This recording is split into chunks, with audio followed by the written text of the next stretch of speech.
Отбасы адам баласының өсіп өнер, қанат жайып түлеп ұшатын алтын ұясы. Адамзат өміріндегі мейірімділік пен адалдық, адамгершілік пен тектілік секілді асыл қасиеттерді бойына жинайтын жандар. Оны ұрпақ санасында қалыптастыратын ардақты аталар мен аяулы әжелер.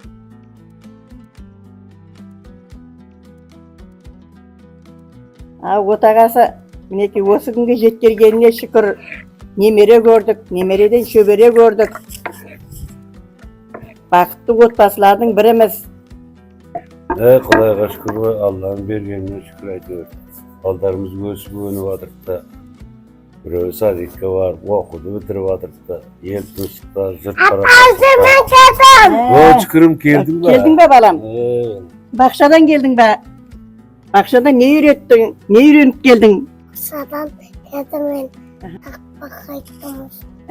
Жақсы болған екен. Ертек оқып берейін бе саған? Түлкі менен ешкі деген ертегі мінекей. Ертеде орманда бір қу түлкі өмір сүріпті.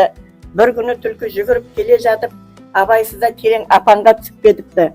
Ары секіріп, бері секіріп, апаннан шыға алмапты. Бір уақытта ешкі су іздеп жүріп, әлгі апанға кез болыпты. Түлкіні көріп, түлкі батыр, онда не қылып тұрсың? Деп сұрапты. О, теке жаным, жай тауып рақаттанып тұрмын. Қырдан шөлдеп, әрі ыстықтап келіп едім.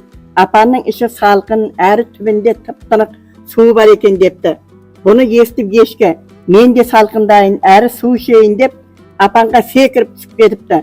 Сонда қу түлкі секіріп, ешкінің үстіне мініп, мүйізіне табан тіреп, далаға секіріп шығып кетіпті. Осылай түлкі жөніне кете беріпті.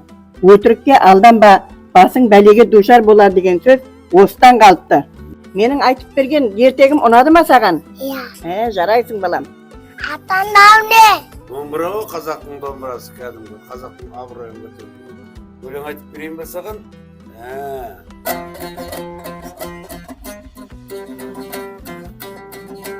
Құста болғым келмейді, қанатым бар өмірден жаратылған. Сәби болғым келеді, сәби болғым, бұл өмірден хабарсыз жаңа туған. Сәби болғым келеді,